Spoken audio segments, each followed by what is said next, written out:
Eu suspeitava que a minha esposa estava a preparar uma limpeza, então movi primeiro os bens. 2 semanas depois ela entrou com o pedido, e depois disse que era uma brincadeira quando o fundo não achou graça. O que se passa, Reddit? Isto aconteceu nos últimos meses e ainda estou a processar a pura audácia de tudo isto. A minha agora ex-esposa achava que podia passar-me a perna, mas afinal não sou tão ingênuo como ela pensava. Apertem os cintos porque esta história fica louca.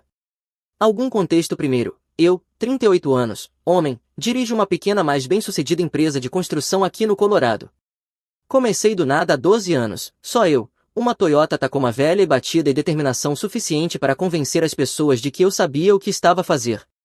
Aqueles primeiros anos foram brutais, estou a falar de concorrer a todos os trabalhos pequenos que encontrava, trabalhar 16 horas por dia e jantar ramen mais noites do que gostaria de admitir.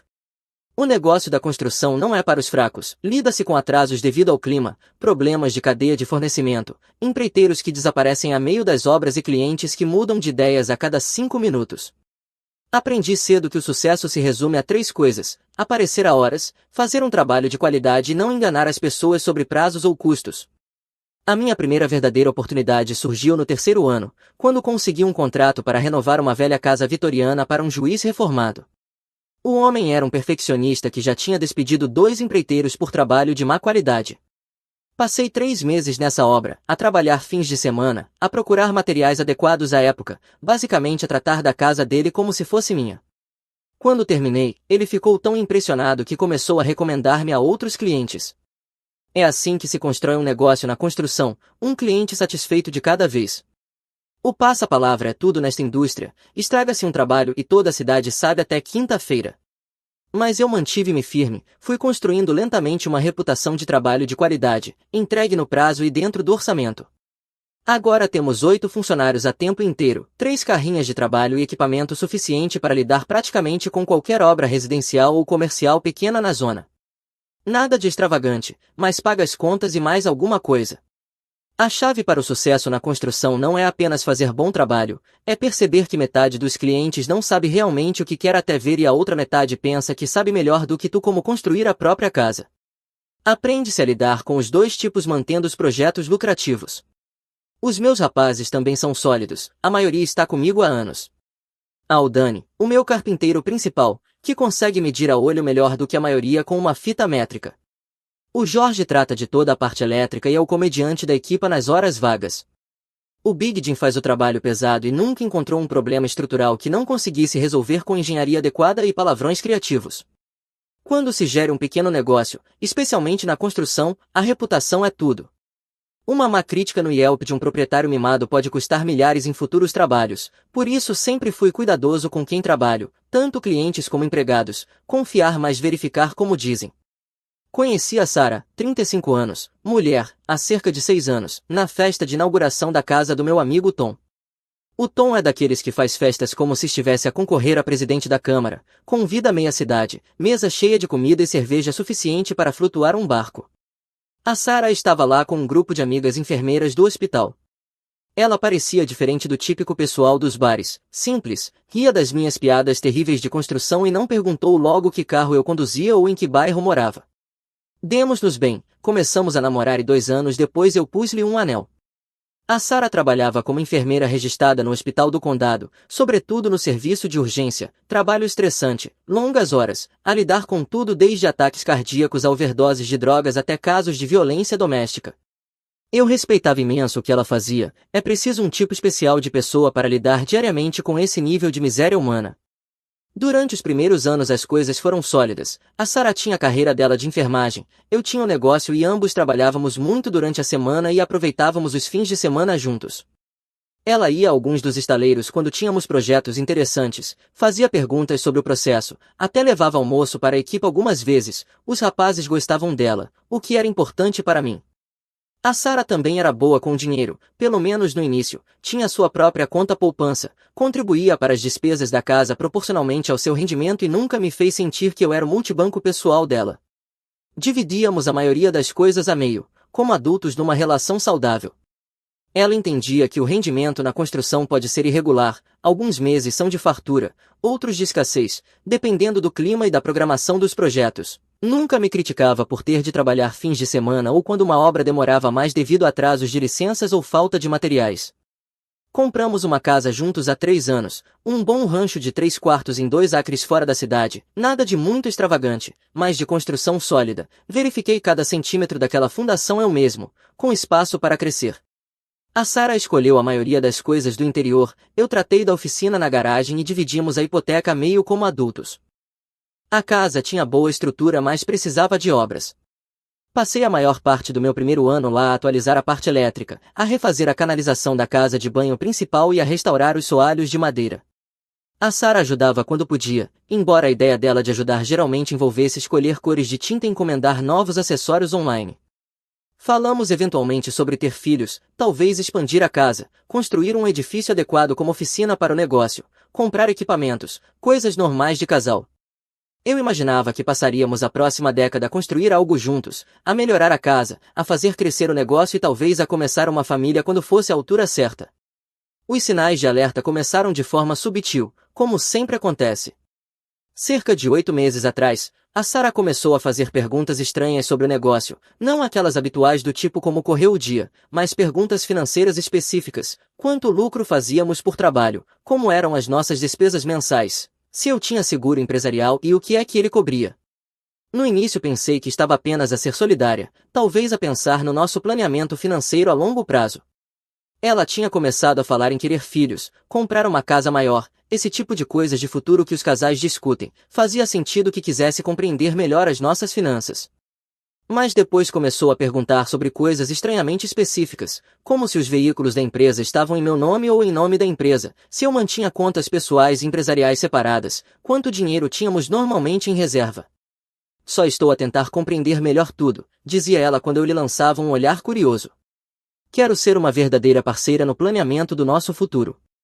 Justo, eu não sou secreto em relação ao dinheiro. Cresci numa casa onde os meus pais discutiam sobre finanças porque ninguém sabia o que se passava. Sempre prometi a mim mesmo que seria transparente com a minha esposa sobre a nossa situação.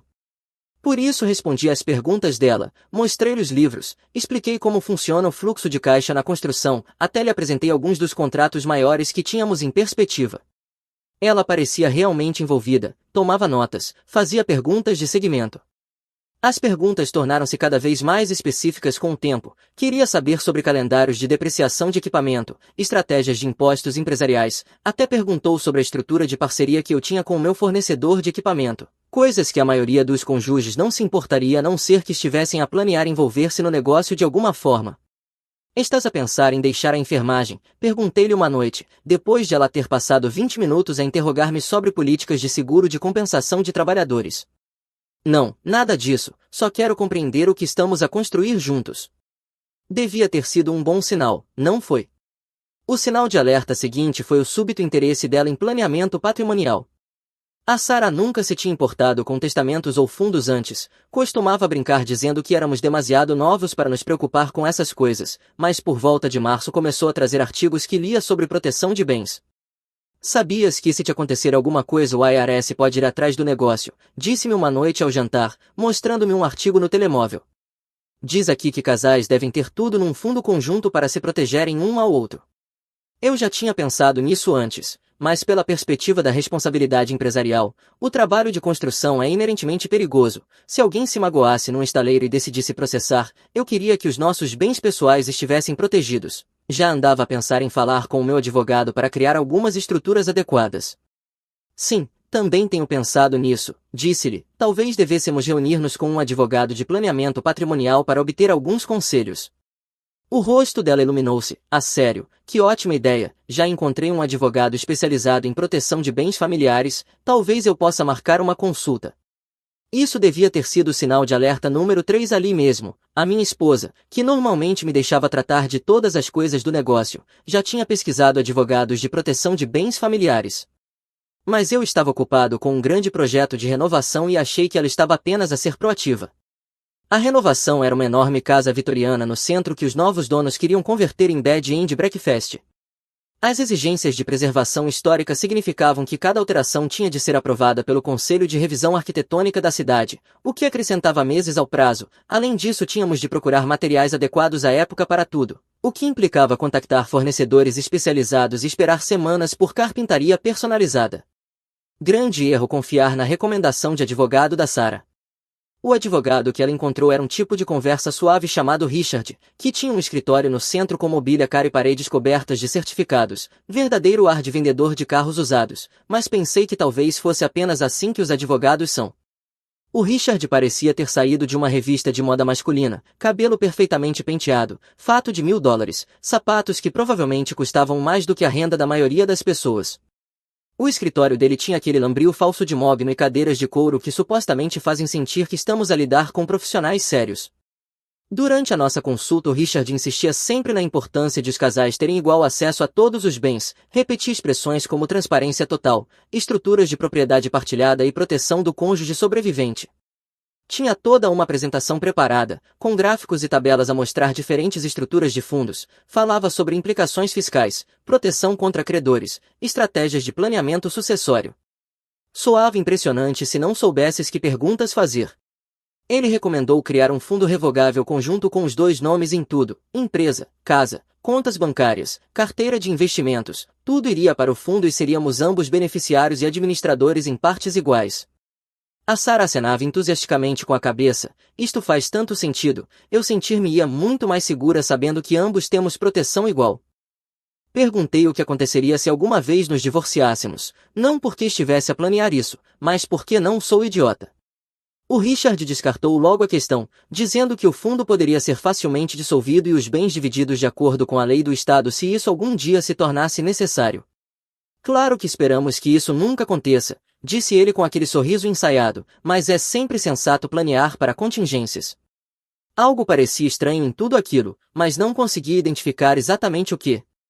O conselho parecia razoável à primeira vista e a Sarah estava tão entusiasmada com a ideia de proteger a nossa família que concordei em pensar no assunto. Nessa noite liguei ao meu advogado de negócios, o Jim, que trata das minhas questões corporativas desde que fundei a empresa e não adoça nada. O Jim é daqueles advogados à moda antiga que falam de forma direta e cobram de forma justa, não tem escritório chique mas sabe o que faz. Blake, disse ele depois de eu lhe ter explicado as recomendações do Richard, essa estrutura basicamente daria a Sarah controle igual sobre tudo o que construíste antes sequer de a conheceres, tens a certeza de que é isso que queres? Quando ele colocou a questão dessa forma bateu de maneira diferente. A minha empresa de construção, o equipamento, a reputação do negócio, tudo isso eu tinha construído sozinho, anos antes de eu e a Sarah nos juntarmos. Por que precisaria eu de lhe dar copropriedade de bens aos quais ela nada tinha contribuído para criar? O que recomendarias em alternativa? Perguntei. Se queres proteção de bens, podemos criar estruturas que protejam ambos sem dares metade do teu negócio pré-marital, fundos separados, LLCS, esse tipo de coisa. Dá mais trabalho em papelada mas mantém tudo mais limpo. O Jim explicou que havia formas de proteger os nossos bens conjuntos mantendo os interesses empresariais que eu tinha antes do casamento separados. Mais complexo do ponto de vista legal mas garantia que a Sarah estaria protegida sem lhe dar propriedade de coisas a que nunca tinha contribuído. Disse a Sarah que queria uma segunda opinião antes de tomar decisões grandes. Ela não ficou nada contente com isso. Blake, já encontramos um advogado. O Richard sabe o que faz. Por que precisas complicar isto? Não se trata de complicar nada, só quero ter a certeza de que estamos a fazer a escolha certa. Não confias em mim, disse ela, e a voz tinha um tom que eu nunca lhe tinha ouvido antes. Estás preocupado que eu esteja a tentar tirar-te o teu precioso negócio. Isso magoou porque não se tratava de confiança, ou pelo menos eu não pensava que fosse, mas a reação dela deixou-me ainda mais determinado a obter essa segunda opinião. 2 semanas depois encontrei-me com o Jim e com um especialista em planeamento patrimonial que ele recomendou. Eles apresentaram-me várias opções que protegeriam os nossos bens sem, essencialmente, tornar a Sarah coproprietária do meu negócio pré-marital. Olha, disse o Jim espalhando a papelada, queres proteger a tua esposa, isso é admirável, mas há uma diferença entre proteção e ceder a propriedade de bens que construíste sozinho. A especialista em planeamento patrimonial, Patrícia, explicou como poderíamos criar estruturas separadas para bens pré-maritais versus bens conjugais, mais complicado mas legalmente mais limpo se algo corresse mal. Quando expliquei isto a Sarah, ela perdeu a cabeça.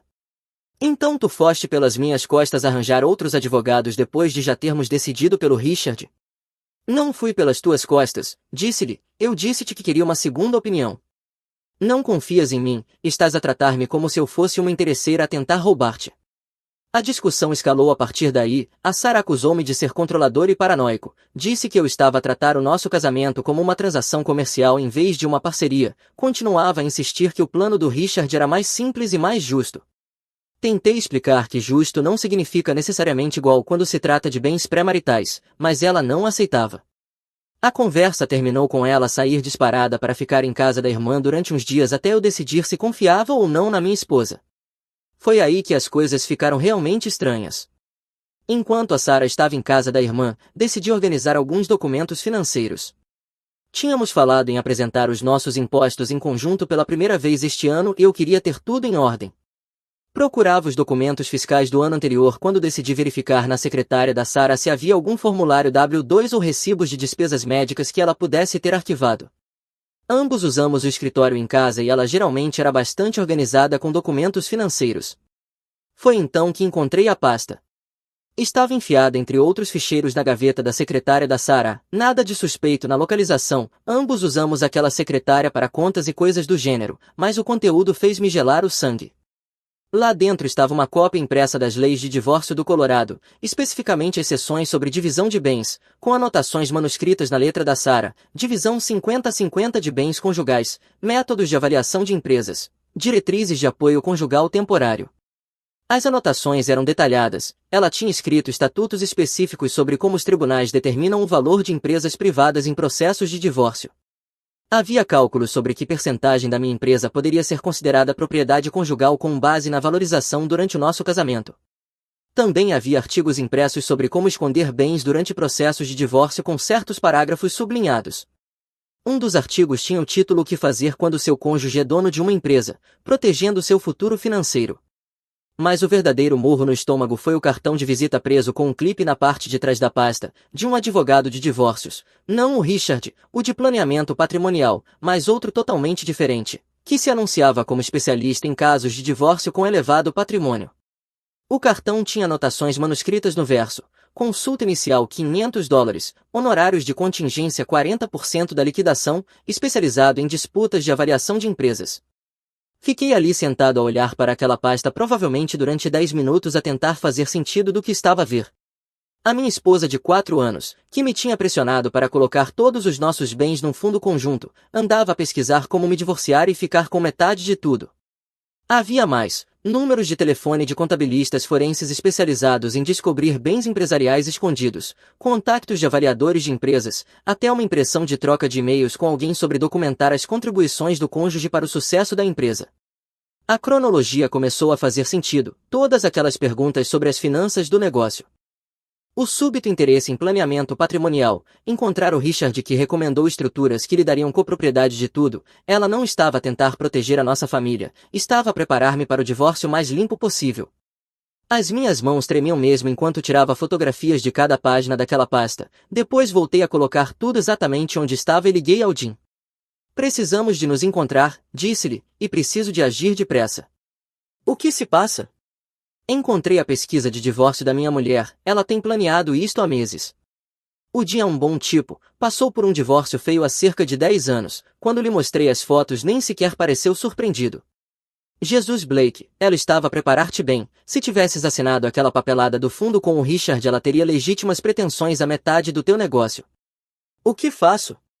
Bem, podias confrontá-la, mas se ela está a planear o que parece estar a planear isso só lhe dá um aviso para ser mais cuidadosa, ou protegemos os teus bens primeiro e depois vemos o que ela faz. Essa conversa aconteceu numa quinta-feira. Na sexta-feira à tarde o Di já tinha dado entrada de documentos para estabelecer um fundo separado para os meus bens empresariais pré-maritais, todo o equipamento da empresa, veículos e contas de negócio foram transferidos para um fundo que só eu controlava. A estrutura era brilhante na sua simplicidade. Como eu tinha começado a empresa anos antes de conhecer a Sarah e tinha documentação a provar a cronologia, era legalmente limpo.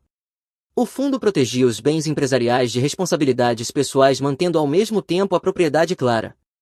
Também transferi a maior parte das nossas poupanças conjuntas para uma conta separada. Não tudo, não queria levantar suspeitas, mas o suficiente para garantir que tinha capital de operação se as coisas descambassem. Legalmente eu tinha direito a fazê-lo, já que o dinheiro vinha sobretudo de lucros do negócio que eu próprio tinha ganho. O Jim também me ajudou a documentar tudo, fotografias de todos os nossos bens atuais, cópias de todos os registros financeiros, documentação do que era meu antes do casamento versus o que tínhamos adquirido juntos. Se ela entrar com o pedido de divórcio, queremos poder mostrar exatamente o que é propriedade separada versus propriedade conjugal, explicou ele. Também mudamos todas as relações bancárias da empresa, abrimos novas contas noutro banco, atualizamos todos os pagamentos automáticos, até mudamos os cartões de crédito do negócio. Se a Sarah tentasse aceder a fundos da empresa, só encontraria contas encerradas. A parte mais difícil foi agir normalmente. Quando a Sarah voltou da casa da irmã naquele fim de semana, estava cheia de desculpas, dizia que tinha exagerado e só queria que estivéssemos protegidos como família. Encontrei outro advogado que pode ser um bom compromisso, disse ela, alguém que pode tratar do planeamento patrimonial, mas talvez estruturar de forma diferente se isso te deixar mais confortável.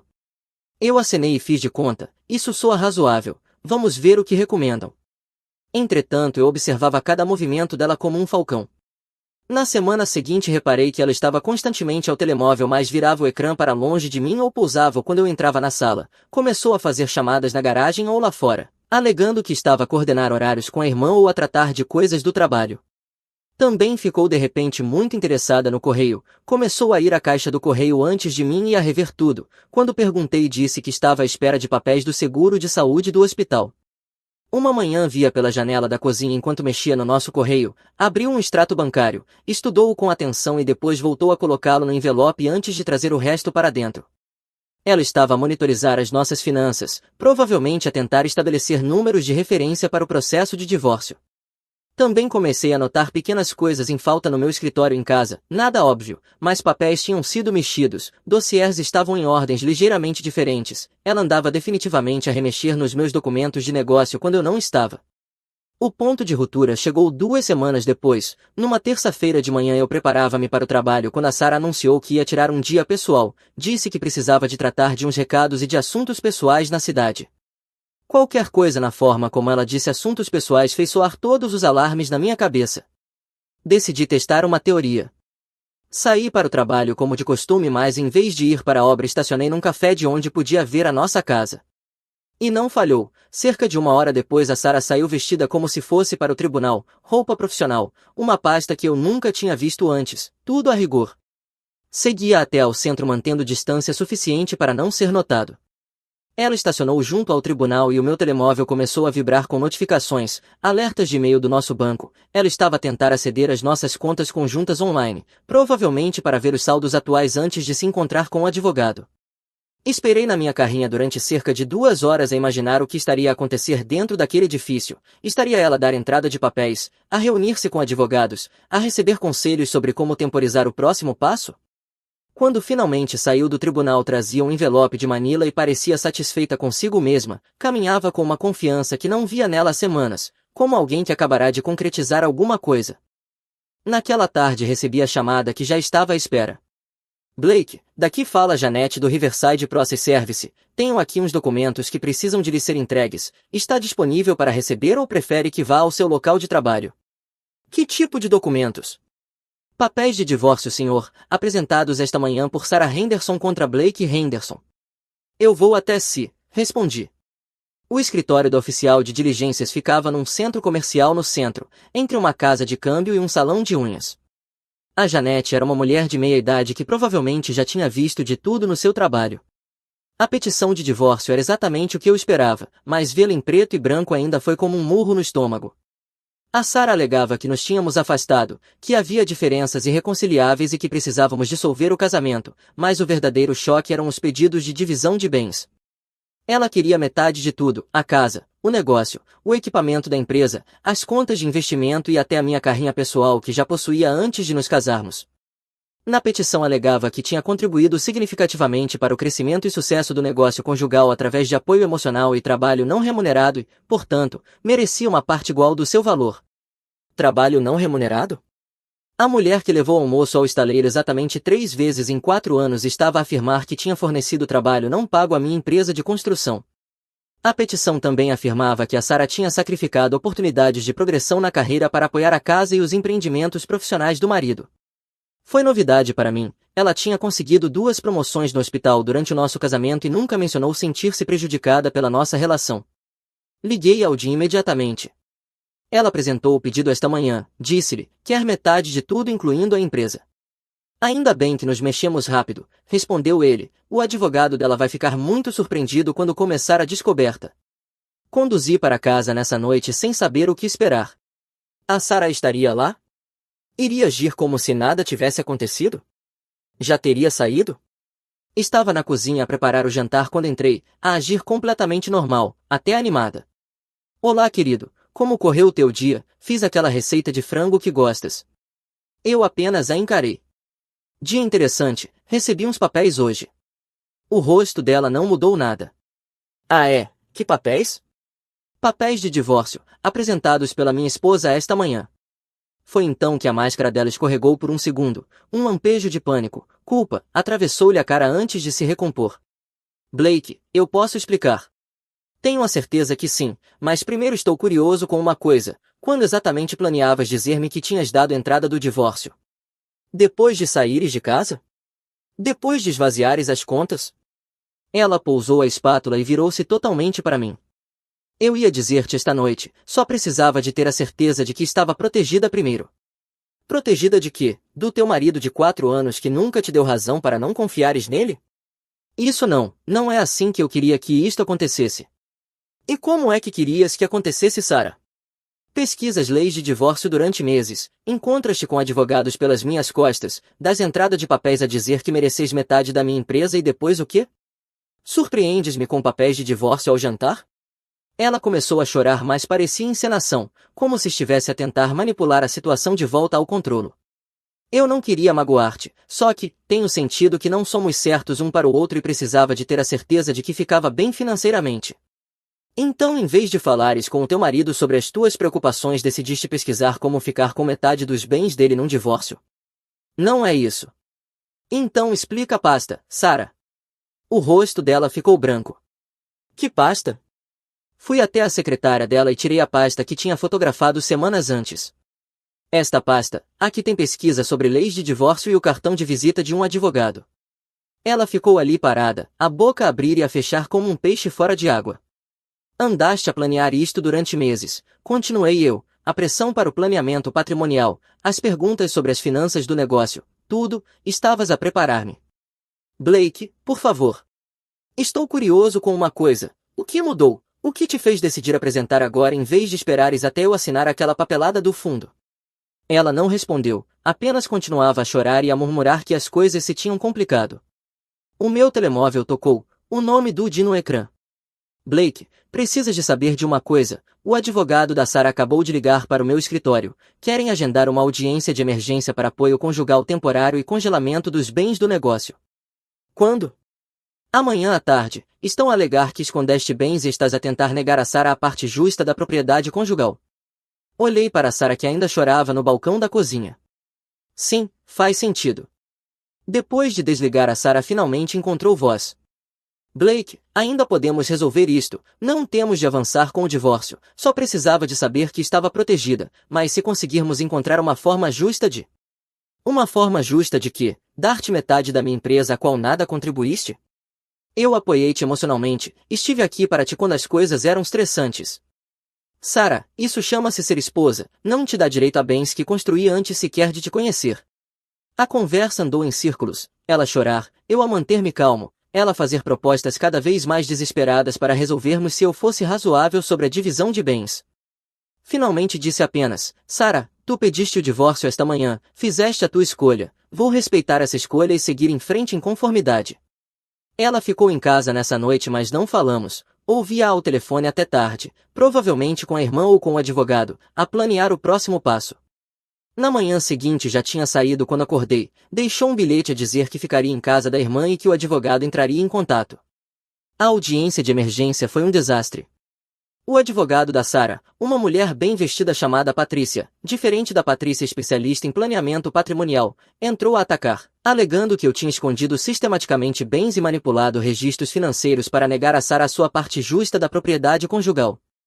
Apresentou registros bancários a mostrar que eu tinha transferido dinheiro das nossas contas conjuntas e transferido bens da empresa sem o conhecimento da Sarah, fazendo parecer que eu era um predador financeiro a conspirar para enganar a pobre esposa inocente. Meritíssimo, argumentou a Patrícia, o Sr. Henderson envolveu-se num padrão de manipulação financeira destinado a privar a minha cliente da sua parte justa de bens conjugais, transferiu bens empresariais para um fundo, moveu fundos conjuntos para contas separadas e fez tudo isto enquanto a esposa não sabia que ele planeava pedir o divórcio. A ironia era incrível, o advogado da Sarah acusava-me de fazer exatamente o que a Sarah tinha estado a planear fazer comigo. Depois o Jim levantou-se. Meritíssimo, temos provas de que a Sra. Henderson anda a planear este divórcio há meses, incluindo pesquisa sobre leis de divisão de bens e consultas com advogados de divórcio. Tudo isto enquanto encorajava o Sr. Henderson a reestruturar os seus bens de uma forma que a beneficiaria em processo de divórcio. Ele apresentou fotografias da pasta de investigação da Sarah, registros das suas reuniões com advogados e documentação a mostrar a cronologia das perguntas dela sobre as finanças do negócio em comparação com a data em que deu entrada do divórcio.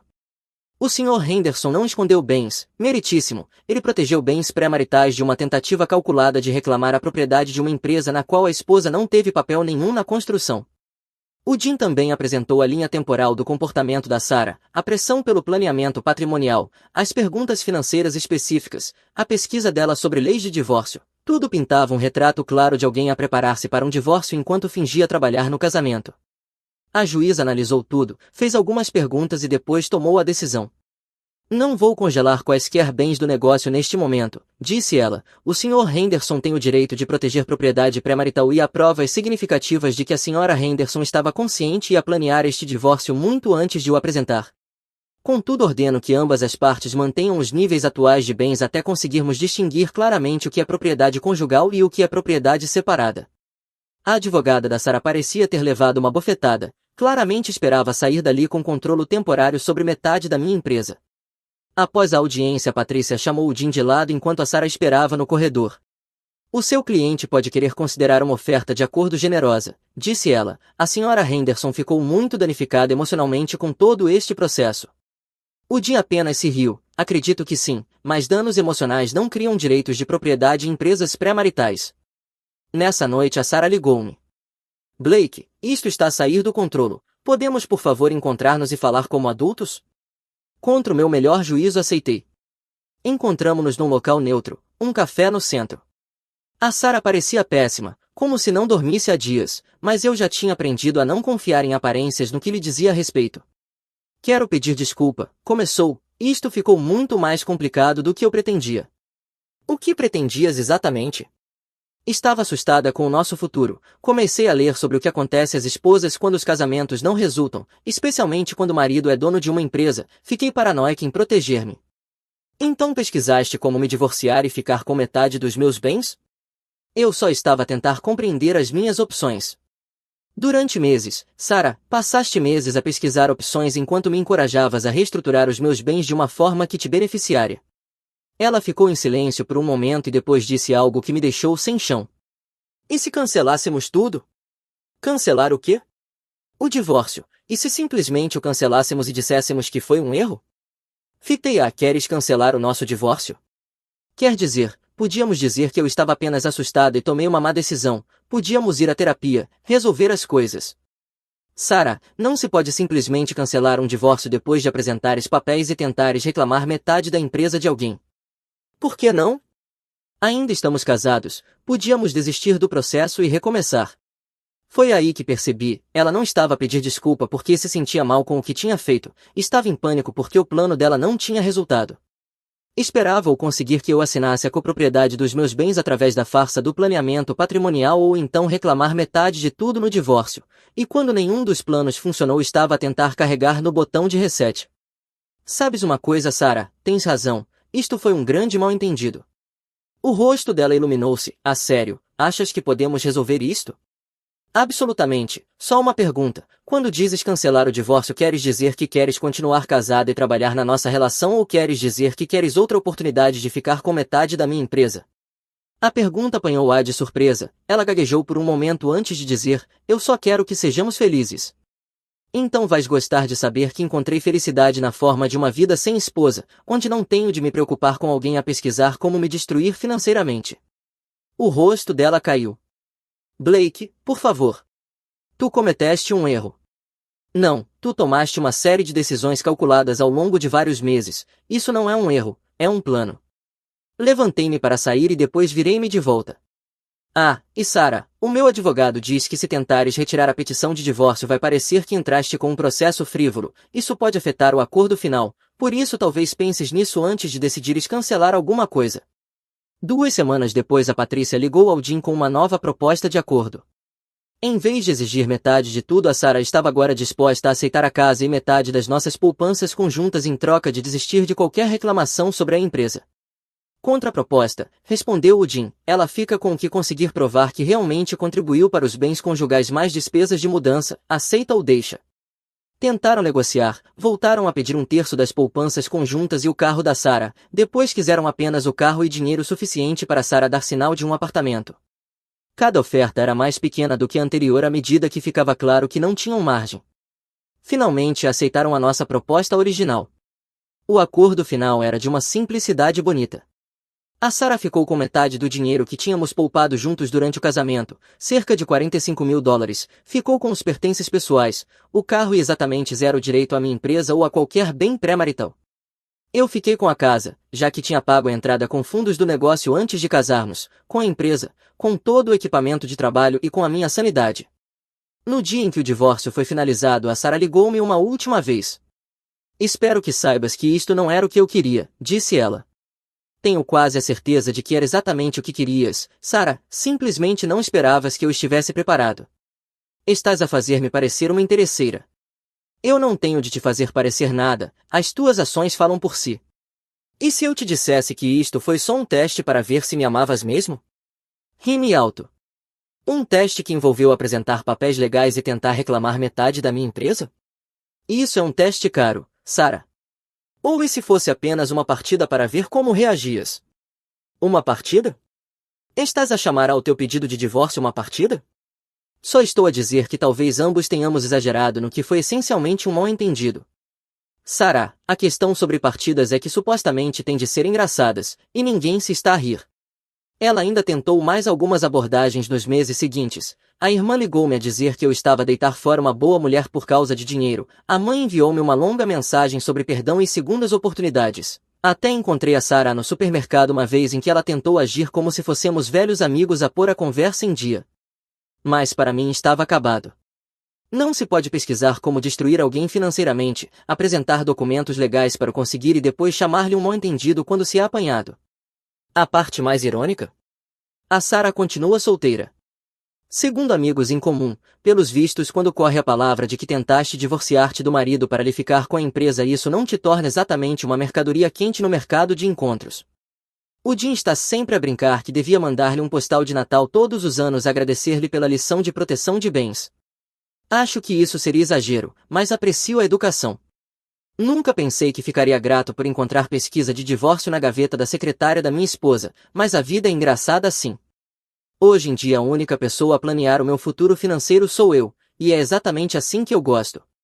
Minha namorada me disse, vou com meu ex para um retiro de limpeza mental.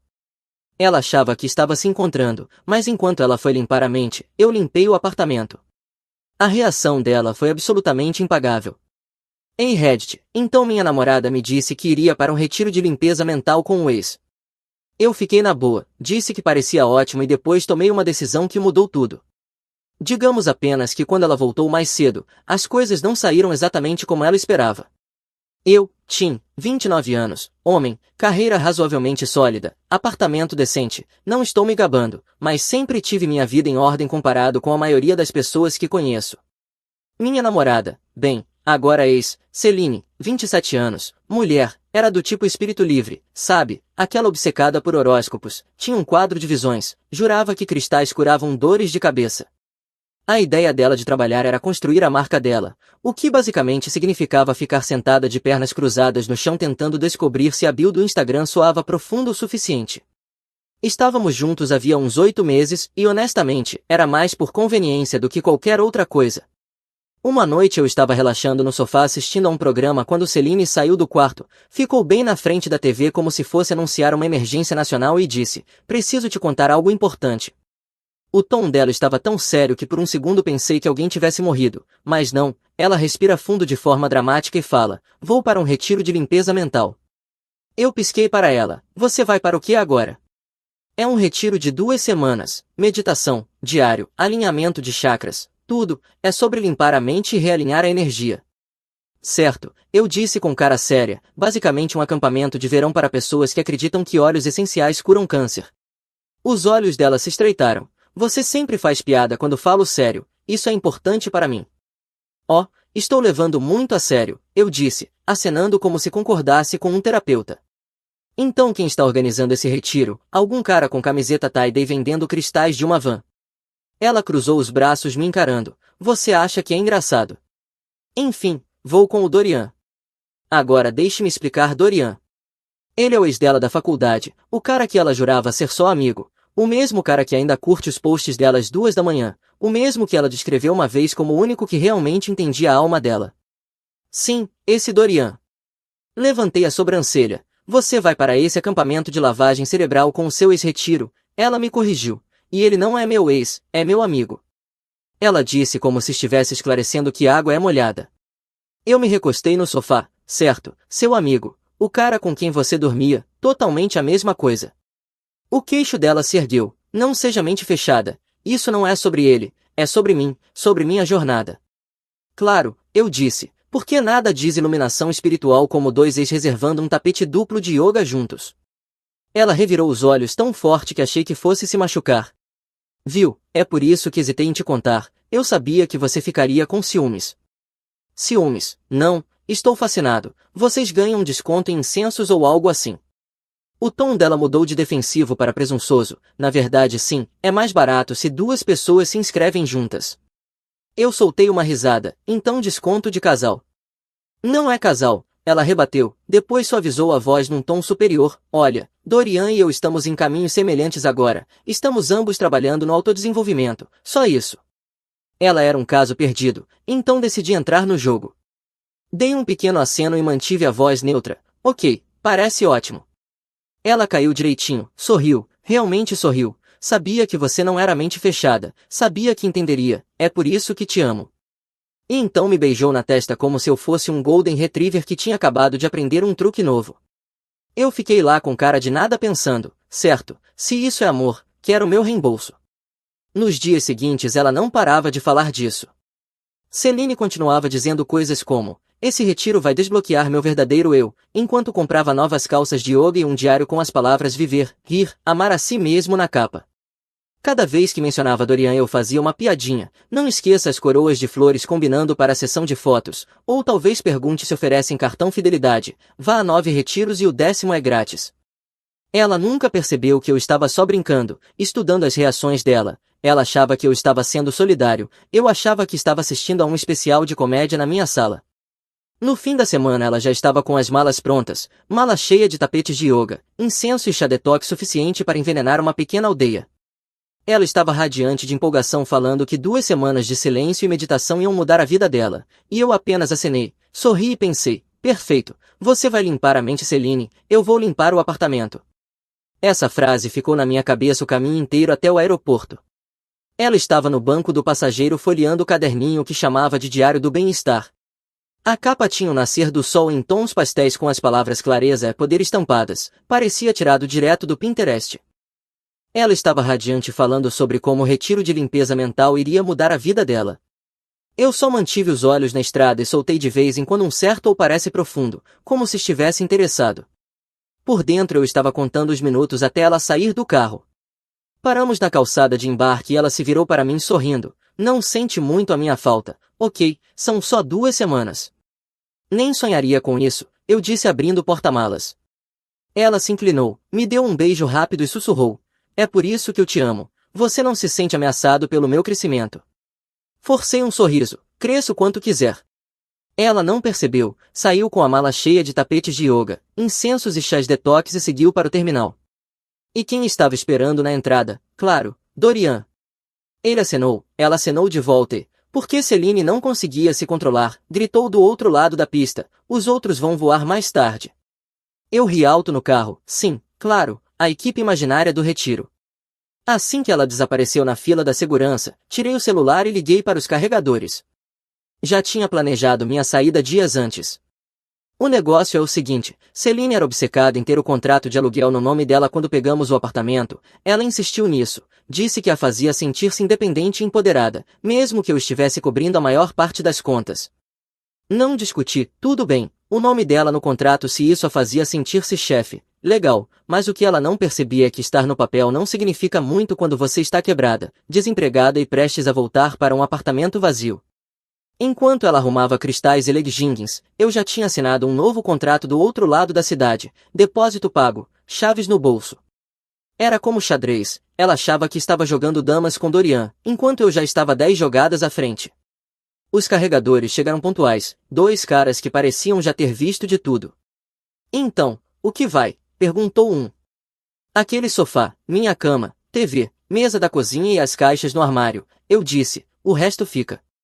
Eles olharam em volta do apartamento, velas meio queimadas, incenso por toda parte, livros sobre manifestar seu destino empilhados na mesa de centro. Um deles murmurou, cara, você desviou de uma bala, hein? Eu sorri, a maior bala da minha vida.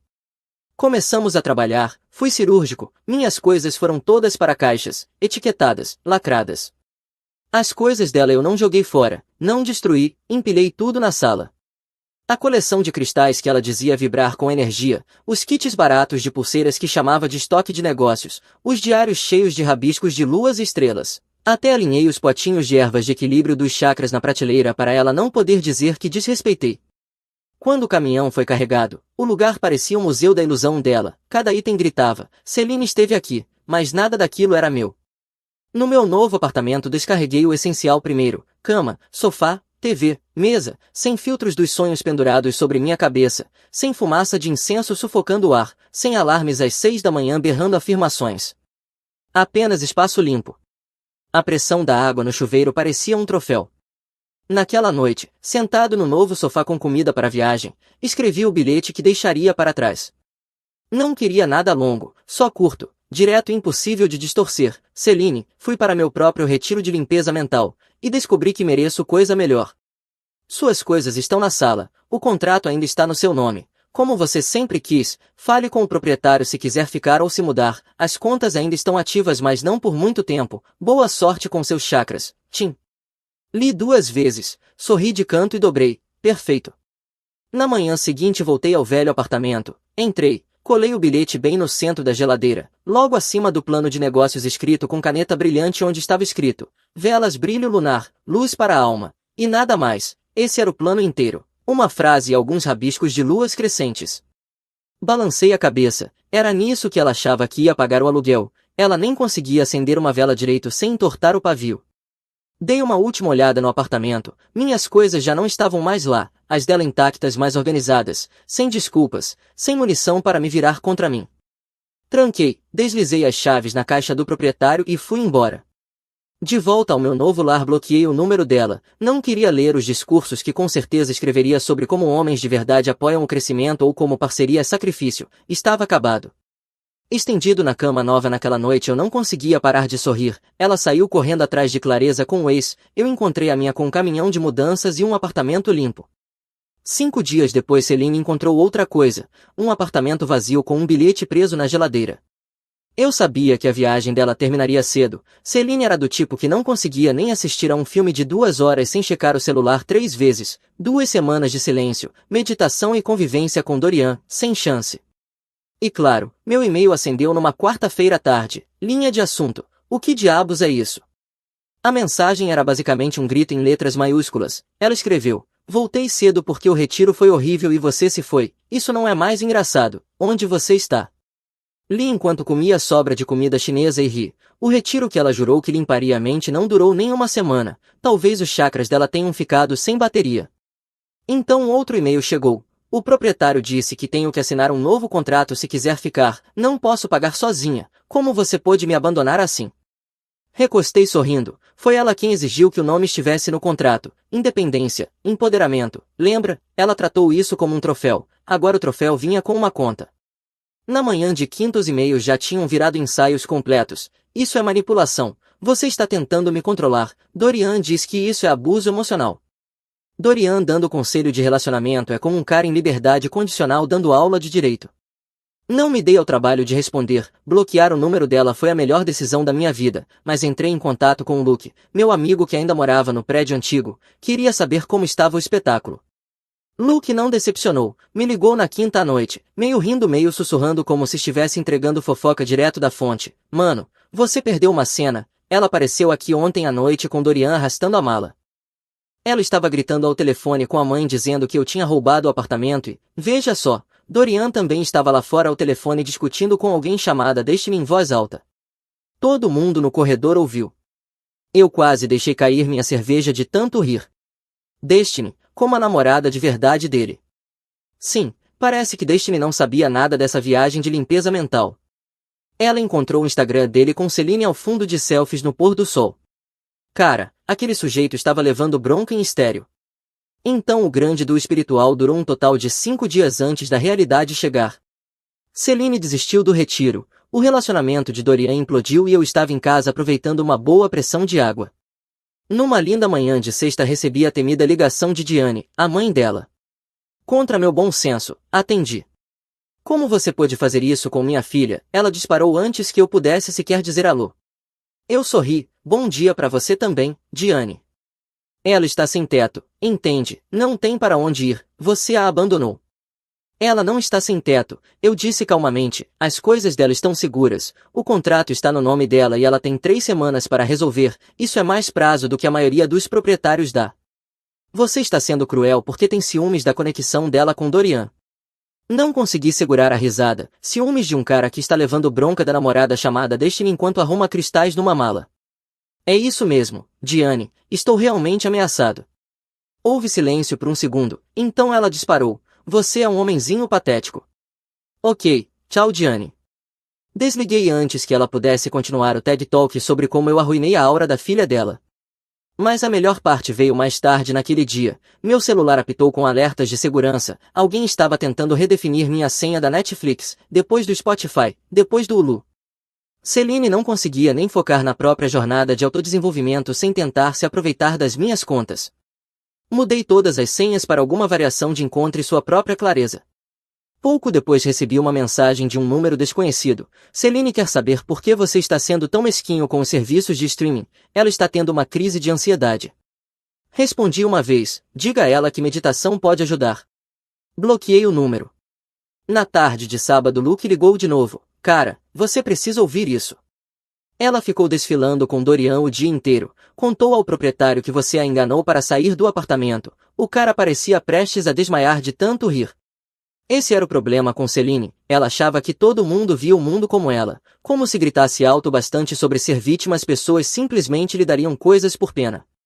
Mas proprietários, juízes e companhias de serviços não funcionam com a energia do luar, funcionam com assinaturas e dinheiro, duas coisas que ela não tinha. No domingo já tinha parado de checar os alertas de e-mail, era sempre o mesmo, parágrafos sobre traição, acusações de abuso, manifestos longos sobre empoderamento feminino. A ironia é que ela tinha vivido 8 meses de graça às minhas custas chamando isso de empoderamento. Então fiquei sentado no domingo à noite, TV ligada, pés para cima, pensando em como a vida estava calma sem ela, sem cânticos na sala, sem cristais carregando no micro-ondas, sem sermões sobre trair nos sonhos, só eu, paz e o som do cachorro do vizinho latindo. Foi então que caiu a ficha, Celine achava que era iluminada, mas a verdade é que eu já tinha entendido antes. Clareza não é algo que você encontra numa tenda suada com seu ex, é saber a hora de arrumar suas coisas, escrever um bilhete e ir embora. Mas Celine não tinha terminado, pessoas como ela nunca têm. Ela não podia aceitar que alguém como eu, um cara que a deixou viver às minhas custas por 8 meses, simplesmente foi embora sem dar um discurso, sem pedir desculpas ou dar mais uma chance para me sugar. Descobri até onde ela estava disposta a ir na sexta-feira seguinte. Eu tinha acabado de finalizar um treino sólido na academia, levantamento terra, barra fixa, o de sempre. Me sentia bem, afiado. Joguei a bolsa no ombro e saí, só para ver Celine encostada em um carro perto da entrada.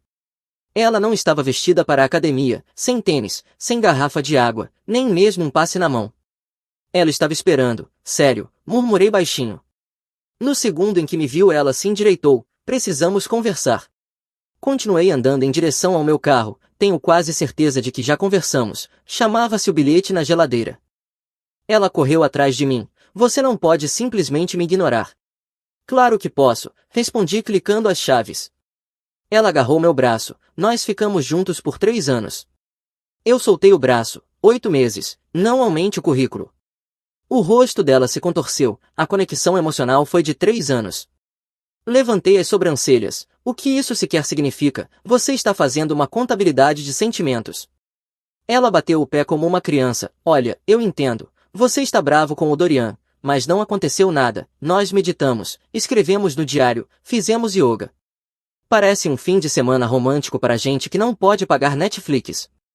Para de ser sarcástico, isso é sério, eu preciso de um lugar para morar. Então arrume um. Eu não posso pagar nada, você sabe, estou entre empregos. Entre empregos, essa era a frase favorita dela. Já estava entre empregos havia 6 meses enquanto mexia com cera de vela e glitter tentando chamar isso de negócio. Isso não é mais problema meu, eu disse abrindo a porta do carro. Foi quando ouvi um carro chegando atrás de nós, um Honda velho, escapamento barulhento, para-choque torto. Claro, Dorian. Ele saiu usando um colar de cânhamo, cabelo em coque masculino, tentando parecer durão. Ei, cara, podemos conversar, disse ele, abrindo os ombros como se fossemos brigar. Não, respondi seco, já entrando no carro. Ele deu um passo à frente. Olha, irmão, você está dificultando mais do que precisa ser. Celine precisa de estabilidade agora. Eu ri. Então talvez você devesse dar isso para ela, irmão. O maxilar dele travou. Estou tentando, mas você está agindo ameaçado pela nossa conexão. Nossa conexão, repeti sorrindo de canto. Você quer dizer a viagem de acampamento de 5 dias que terminou com vocês dois desistindo? Isso não é conexão, é um fim de semana prolongado. Celine arfou, não menospreze. Apontei para ela. Você é quem não conseguiu nem terminar o retiro, voltou rastejando antes que o incenso acabasse de queimar. O rosto de Dorian ficou vermelho, ele deu mais um passo. Você não entende o que temos. Eu me encostei no carro, braços cruzados, calmo como sempre. Claramente nem vocês entendem, já que nem estão morando juntos. Isso calou por um instante. Então Celine disparou. Ele ia me deixar morar com ele. Mas Dorian não confirmou, os olhos desviaram para o chão. Espere, eu disse levantando a sobrancelha. Foi isso que você contou para sua mãe, que o Dorian estava te dando um lugar. Ela gaguejou. Bem, sim. E Dorian finalmente murmurou, eu, estou ficando com um amigo agora, a Destiny me expulsou. O silêncio que se seguiu foi ouro. O rosto de Celine empalideceu como se alguém tivesse puxado o tapete da história que ela andava desfilando, contando para todos que tinha o lugar do Dorian garantido, quando na realidade ele estava dormindo no sofá de alguém porque a namorada verdadeira pegou ele bancando o guru no mato. Fiz uma pausa dramática. Uau, então seu grande plano era me deixar, meditar com seu ex e depois morar com ele, exceto que ele nem tem um lugar próprio. Estratégia brilhante. Celine rebateu, para de distorcer tudo. Não estou distorcendo, falei calmo, só apontando fatos, algo que vocês claramente não meditam o suficiente. Dorian se mexeu sem jeito. Olha cara, só estou tentando desescalar aqui. Você está tentando desescalar, ri alto. Você literalmente apareceu para apoiar sua amiga que largou um contrato que implorou para ter no nome, não consegue pagar aluguel e agora está chorando no estacionamento. Você não é mediador, é palhaço no circo dela. A boca dele abriu e fechou sem resposta. Os olhos de Celine se encheram de lágrimas de raiva. Você está sendo cruel, eu te dei tudo. Inclinei a cabeça. Tudo. Você cozinhou 2 vezes, decorou com meu dinheiro e encheu a geladeira de couve que eu tive que jogar fora. Você chama isso de tudo. Ela bateu o pé de novo. Você não tem coração. Não, eu disse entrando no carro, eu estou livre. Fechei a porta, liguei o motor e saí, deixando os dois parados no estacionamento. No retrovisor vi Dorian tentando colocar um braço no ombro dela enquanto ela o empurrava. Era patético, 2 pessoas se agarrando enquanto afundavam juntas. Voltando para meu novo apartamento, senti de novo aquela satisfação calma. Veja, a maioria dos caras na minha situação teria perdido a cabeça, gritado, talvez dado um soco, mas eu não ia dar esse gosto para Celine. Nada incomoda mais uma pessoa delirante do que alguém que simplesmente não liga mais. Ela queria uma briga, eu dei silêncio, queria que eu implorasse, eu dei um sorriso de canto, queria que eu fosse o vilão, eu dei indiferença. Isso é poder, isso é clareza. E pelo olhar dela quando Dorian admitiu que nem tinha um lugar para morar, eu sabia que já tinha vencido. Mas Celine não acreditava em perder com elegância, ela acreditava em dobrar a aposta. No fim de semana seguinte eu estava deitado no meu novo sofá, café na mão, aproveitando o silêncio quando a campainha tocou, não só uma vez, mas repetidamente, como se alguém estivesse testando os limites do botão. Conferi a câmera e quase deixei o queixo cair. Lá estavam eles, Celine, a mãe dela Diane, a irmã Courtney, Dorian e a amiga Piper, todos parados em frente ao meu prédio com um caminhão de mudanças atrás. Eu murmurei, claro, o circo chegou à cidade. Apertei o microfone da câmera, posso ajudar? Diane se inclinou para a câmera como se estivesse discursando no Congresso. Sim, você pode, vem aqui embaixo e seja homem, assuma a responsabilidade pela bagunça que fez. Eu bebi meu café, já fiz, chama-se mudar. Celine gritou lá do fundo, você não pode simplesmente ir embora assim. Eu ri, tenho certeza de que acabei de fazer. Courtney deu um passo à frente, braços cruzados, cara franzida como se tivesse treinado uma carranca no espelho. Você está destruindo a vida dela por causa do seu ego, ela te deu tudo e você simplesmente a descartou. Levantei a sobrancelha para a câmera, tudo, engraçado, porque minha conta bancária diz o contrário. Eu paguei as contas, o aluguel, as compras, tudo, e o que ela me deu foi fumaça no apartamento e sermões sobre traição em sonhos. O rosto de Celine ficou vermelho, não traga isso à tona. Por que não? Perguntei. Você literalmente me acordou uma noite me acusando de flertar com alguém no seu sonho. Você acha que o senhorio aceita dólares de sonho para pagar aluguel? Courtney bufou. Você não tem coração. Não, eu disse calmamente, eu sou realista, tente algum dia. Foi então que Piper decidiu se meter, era o tipo de pessoa que sempre falava como se estivesse dando uma aula de yoga que ninguém pediu. Você não acha que está sendo um pouco duro, disse ela naquele tom lento e suave, tipo, energeticamente falando, toda essa situação é negativa, se você apenas elevasse sua vibração. Eu a interrompi, sabe o que mais é negativo? Ir a um retiro com seu ex e mentir sobre isso, mas ei, talvez os cristais paguem o aluguel. Até Dorian se mexeu desconfortável com essa. E então, num movimento digno de sitcom, Dorian tentou a maçaneta da minha porta da frente, ele realmente mexeu como se achasse que eu tinha deixado destrancada. A câmera pegou tudo. Dorian, falei firme no microfone, toca na minha porta de novo e eu chamo a polícia.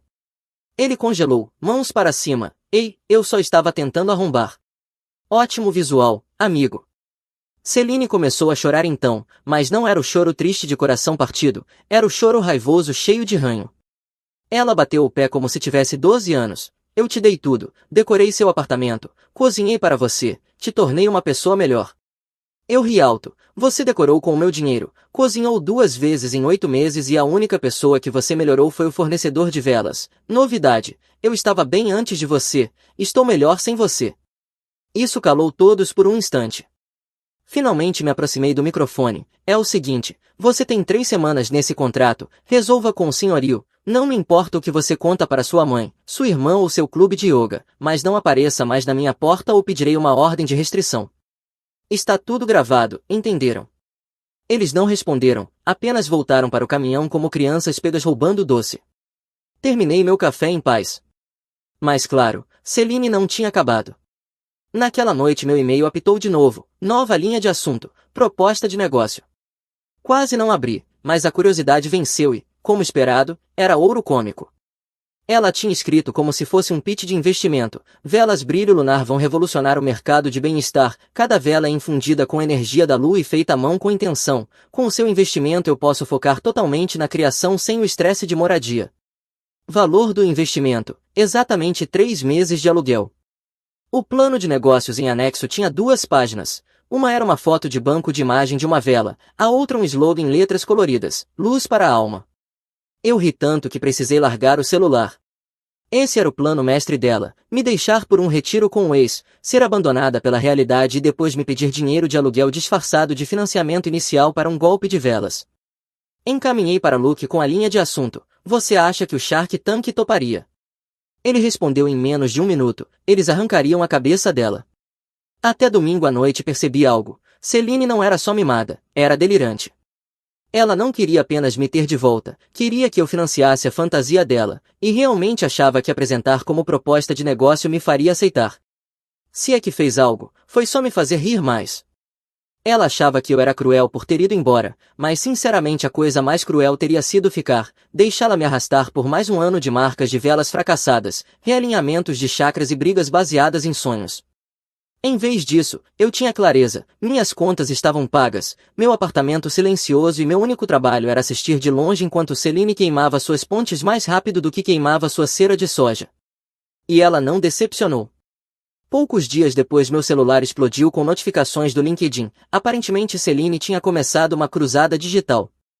Ela mandou mensagens para todos os meus contatos profissionais, chefe, clientes, até um professor da faculdade com quem eu não falava há anos, com o mesmo discurso. Oi, sou Celine, fundadora da Lunar Glow Countries. Apesar da minha situação pessoal, acredito em manter negócios separados de relacionamentos. Você gostaria de investir em um negócio liderado por mulher trazendo energia da lua para o mundo?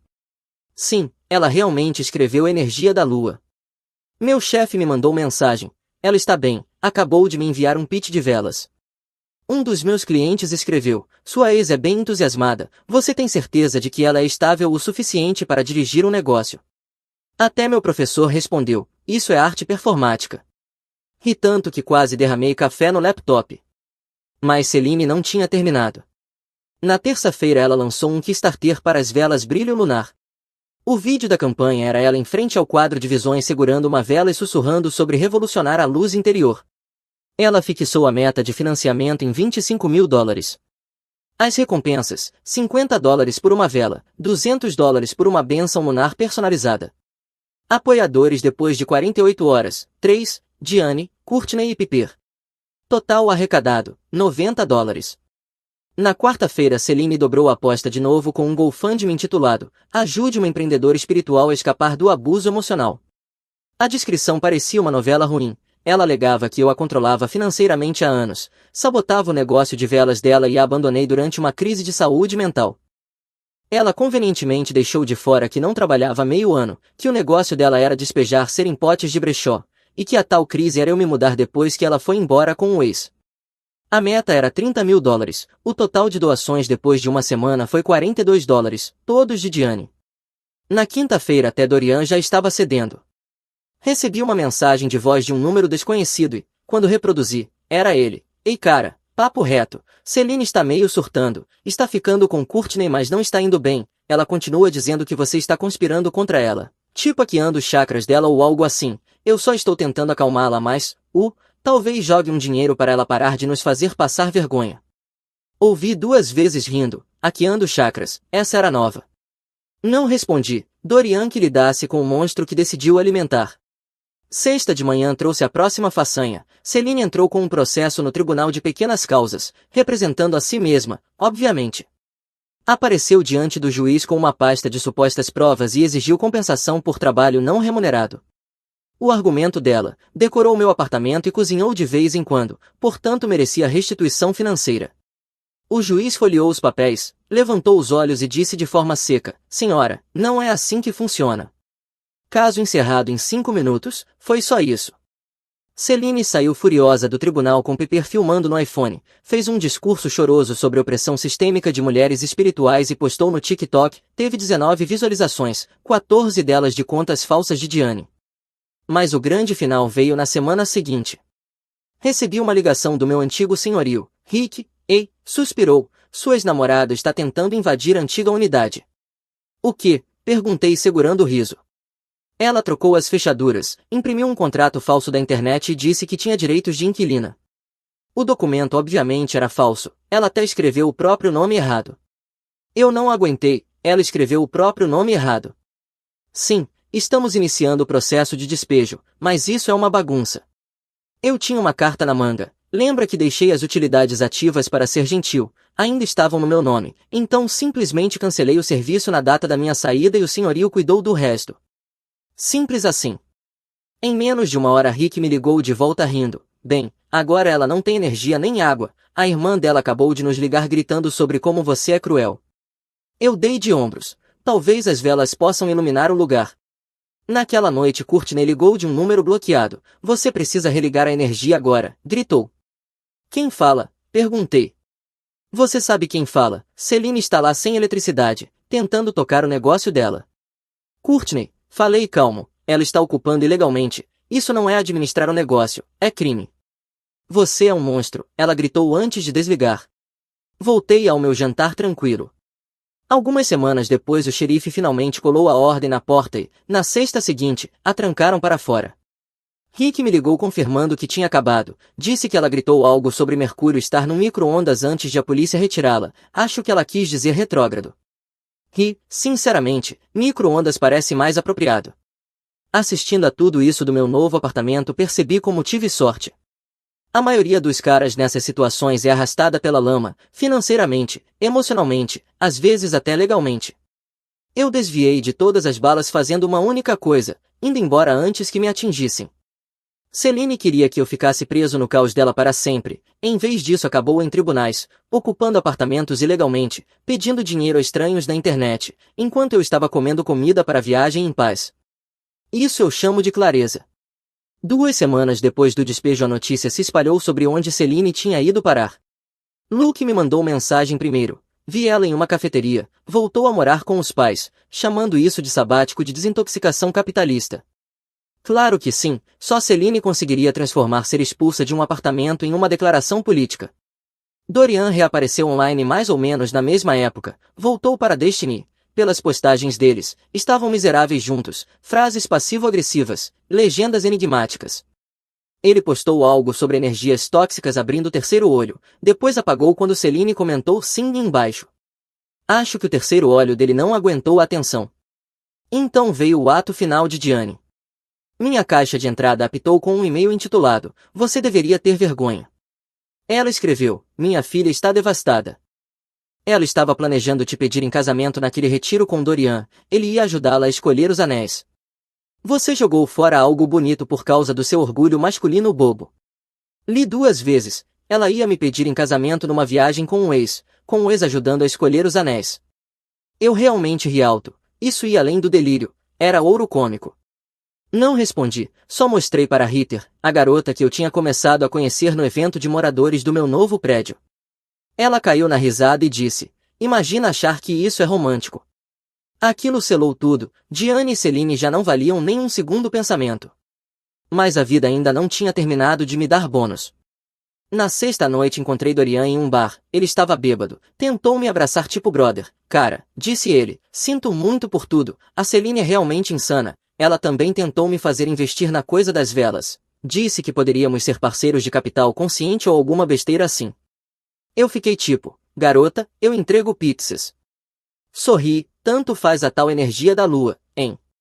Ele balançou a cabeça, ela até me apresentou uma ideia de parceria Polymin Clearance, queria você nisso também. Eu disse, não, cara, só queria comer uns comestíveis e olhar para as árvores. E tanto que as pessoas se viraram para olhar. Boa sorte, Dorian, parece que você tem as mãos cheias. Batemos os copos por educação, mas foi só isso, nada de reviver a amizade. Ele até me fez um favor sendo burro o suficiente para embarcar com Celine desde o começo. Enquanto isso, Celine tentou um rebranding, Lunar Glow Candle sumiu do Instagram, substituído por Celestial Bat-Bombs, mesma estética, rabiscos de lua, fontes em tons pastéis, mas agora ela dizia que suas bombas de banho podiam limpar energia tóxica e restaurar a aura. O melhor foi Piper acabar expondo nos comentários. Alguém perguntou se os produtos eram aprovados pela FDA e Piper deixou escapar que Celine só estava reembalando bombas de banho de loja de $1. A postagem foi apagada em menos de 1 hora, mas prints circularam, a contagem de seguidores dela caiu de 200 para menos de 80 em uma semana. Olhei para trás, para todos os sinais de alerta, e ri de mim mesmo por ter tolerado tanto tempo. Ela uma vez tentou pagar aluguel com um cheque do eu futuro, jurava que o gato da vizinha era a avó dela reencarnada, até tentou se adicionar como minha parceira doméstica no meu seguro de saúde dizendo que parceiros espirituais deveriam se qualificar. Eu ignorei tudo aquilo porque era mais fácil na época, mas o retiro com Dorian, essa foi a linha, e ir embora foi a decisão mais inteligente que já tomei. Agora minha vida era simples, minhas contas eram minhas, meu apartamento era pacífico. E Ritter, sim, ela era o completo oposto de Celine, perspicaz, centrada, engraçada. Quando contei a ela toda a saga, ela caiu na gargalhada e disse, da próxima vez que viajarmos, vamos garantir que nenhum ex seja convidado. Essa era a diferença. Celine achava que estava se encontrando através de limpeza mental, eu me encontrei no segundo em que fechei a porta para o drama dela. Clareza não é algo que você compra em um retiro, é saber quando alguém está cheio de besteira, quando um relacionamento está te puxando para baixo e quando é hora de arrumar suas coisas, deixar um bilhete e nunca mais olhar para trás. Celine ainda está na casa dos pais, postando sobre como está resistindo ao capitalismo, uma bomba de banho de cada vez. Eu estou aqui com paz, estabilidade e alguém que realmente faz sentido. E se Celine algum dia se perguntar o que aconteceu, ela pode acender uma das bombas de banho de loja de $1 e meditar sobre isso.